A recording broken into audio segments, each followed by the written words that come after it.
Boduppal municipal కార్పొరేషన్లోని చెర్లపల్లి ప్రధాన రహదారికి ఆనుకొని దాదాపు 400-500 గజాల విస్తీర్ణంలో అనుమతులకు విరుద్ధంగా బోడుప్పల్ మున్సిపల్ కార్పొరేషన్ అనుమతులకు విరుద్ధంగా 6 ఫ్లోర్ల బిల్డింగ్ను మార్వాడీలు ఇక్కడ బోడుప్పల్ మున్సిపల్ ఆదాయానికి గండికొట్టే విధంగా కట్టడాలు నిర్మించడం మనం చూస్తున్నాము.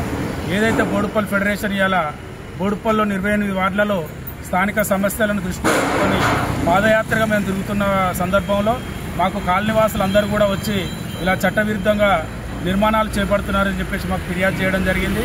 ఆ ఫిర్యాదును అందుకొని మా గౌరవ చైర్మన్ డాక్టర్ రాపోల్ రాములు గారితో కలిసి మా ఫెడరేషన్ బృందం అంతా కూడా ఇవాళ ఇక్కడ దీనికి వచ్చి పర్యవేక్షించడం జరిగింది.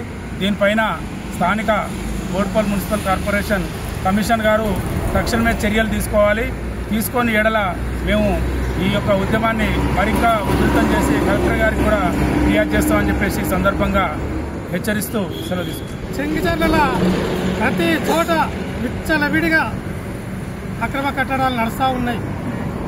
కమిషనర్ గారికి చెప్తే మేము పర్మిషన్లు ఇస్తాలేము, కానీ వాళ్ళు కడతా ఉన్నారు, మేము ఆపుతా ఉన్నామంటున్నారు.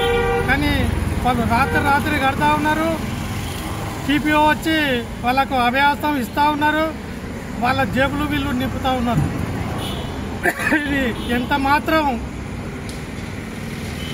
వాళ్ళు పంచాయతీ చెప్పుకోవాల్సిన విషయం కాదు. ఇది బోడుప్పల్ మున్సిపాలిటీకి ఆదాయాన్ని చెడగొడతా ఉన్నది. కాబట్టి ఇప్పుడు మనం బోడుప్పల్ అభివృద్ధి చెందాలంటే ఇలాంటి అక్రమ కట్టడాలను నిరోధించి మనం పర్మిషన్లు ఇచ్చి ఆఫీషియల్గా వాళ్ళు కట్టుకుంటే మనకు ఎలాంటి అభ్యంతరం లేదు.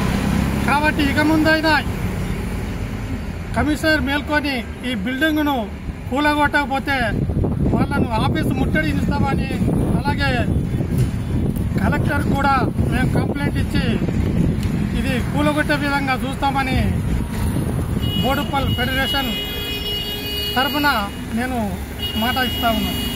బోడుప్పల్ మున్సిపల్ కార్పొరేషన్లోని చెంగిచెర్లలో మెయిన్ రోడ్కు ఇక్కడ 2 మార్వాడీలు అసలే ఉద్యమం నడుస్తుంది, మార్వాడి గోబ్యాక్ అని.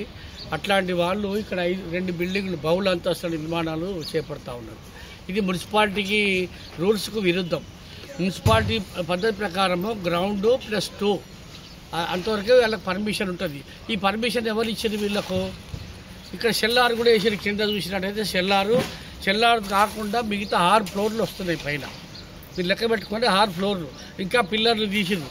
ఆ పక్క బిల్డింగ్ కూడా పక్కకు కూడా వాళ్ళ బంధువులతో ఎవరిదో వచ్చింది. ఈ 2 కూడా ఇల్లీగల్గా చట్టవిరుద్ధంగా కడతా ఉన్నారు. చట్టవిరుద్ధంగా కడతా ఉంటే మున్సిపల్ కమిషనర్ గారు ఏం చేస్తున్నారు, లేకపోతే అధికారులు ఏం చేస్తారు, టౌన్ ప్లానింగ్ వాళ్ళు ఏం చేస్తున్నారు? ఈరోజు మా దృష్టికి వచ్చింది, మా ఫెడరేషన్ కార్యాలయానికి ఒక ఫిర్యాదు రావడం చేత మేము ఇక్కడ సందర్శించడం జరిగింది.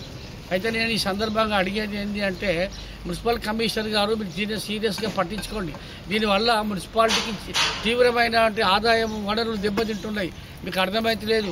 ప్రతి పనికి బిల్లు ఇవ్వాలంటే అనేక రోజులుగా సత్తాయిస్తున్నారు. కారణం మరి ఫండ్స్ లేవంటున్నారు.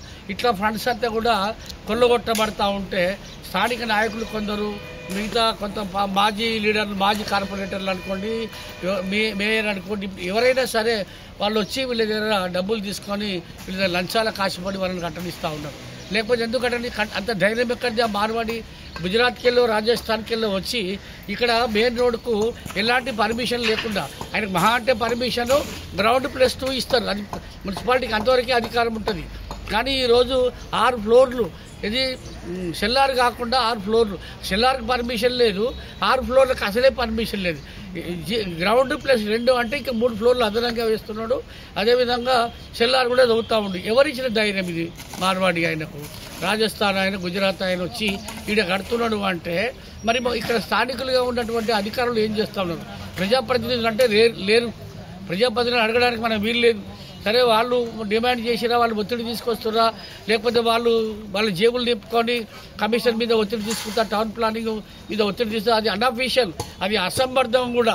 కాబట్టి నేను ఈ సందర్భంగా కమిషనర్ గారిని, టౌన్ ప్లానింగ్ వాళ్ళని నేను ఒకటే డిమాండ్ చేస్తున్నా, మీరు ఈ విధంగా చేయటం వల్ల మున్సిపాలిటీ ఆదాయానికి గండిపడుతున్నది. తర్వాత ఇట్లాంటి అక్రమ కట్టడాలకి అనేక విధాలుగా వెలిచేటువంటి అవకాశం ఉంది. ఇలా వీళ్ళు చూస్తూ ఉన్నారు, అక్రమంగా వెలుస్తూ ఉన్నాయి. ఒక్కొక్క షెడ్ ఆయన అడిగితే ఏమంటారంటే మేము 1 లక్ష రూపాయలు ఇచ్చినాం, 2 లక్షలు ఇచ్చినాం ఒక్కొక్క షెడ్కి అని చెప్పి వాళ్ళు ఎవరికి ఇచ్చారు అంటే వాళ్ళు పేర్లు చెప్పడానికి భయపడతా ఉన్నారు. రూల్స్కి విరుద్ధంగా, చట్టానికి విరుద్ధంగా ఎవరైతే కట్టిరో ఆ కట్టడాలను తొలగించాలని డిమాండ్ చేస్తూ ఉన్నాం. లేకపోతే మరి మీరు కూడా వాళ్ళతో లోపాయకారి ఒప్పందం కుదుర్చుకున్నట్టే అవుతుంది. ఒకవేళ వాళ్ళు ఎవరికైతే వాళ్ళకి ధైర్యం ఇచ్చి వాళ్ళకు వెనకకెళ్ళి సహకారం అందించి డబ్బులు తీసుకొని పనిచేస్తున్నారో ఇది కూలగొడ్డ అయితే వీళ్ళు పోయి వాళ్ళ మీద పడేటువంటి అవకాశం ఉంటుంది. తద్వారా అవినీతిని మనం అంతమొందించేటువంటి అవకాశం ఉంటుంది. కాబట్టి మీరు కమిషనర్ గారు ఎందుకంటే మీరు మంచి పేరున్నది, బాగా పనిచేస్తున్నారని పేరున్నది, కానీ ఇలాంటి అక్రమ కట్టడాలకు కూడా మీరు చూసి చూడనట్టుగా పోతున్నారు. మీ టౌన్ ప్లానింగ్ అధికారులు కూడా చూసి చూడనట్టు కూడా పోతూ ఉన్నారు. మీరు తక్షణమే స్పందించాలి, లేదంటే మేము ఆఫీసు మరి మున్సిపల్ కార్యాలయాన్ని కూడా ముట్టడిస్తాం. ఖచ్చితంగా దీనికి పెద్ద ఎత్తున ఆందోళన కార్యక్రమాలు చేపట్టడానికి ఫెడరేషన్ కూడా ఎక్కకపోతుందని చెప్పి ఈ సందర్భంగా తెలియజేస్తూ ఇంకా ఇప్పటి నుంచి మేము మరి అనేక ప్రాంతాలు తిరుగుతూ ఉన్నాం. ప్రజల నుంచి వచ్చిన ఫిర్యాదులు, ప్రజల నుంచి వచ్చి ఇట్లా అక్రమంగా ఆడుతూ ఉంటే మున్సిపాలిటీ ఏ విధంగా డెవలప్ అవుతుంది, మున్సిపాలిటీకి ఆదాయ వనరులు ఏ విధంగా వస్తాయి. కాబట్టి మీరు తక్షణమే దీన్ని మరి ఆపేసి వాటికి కూడా పర్మిషన్ లేని వాటిని తొలగించాలని చెప్పి నేను మున్సిపల్ అధికారులను కోరుతూ సెలవు తీసుకున్నాను.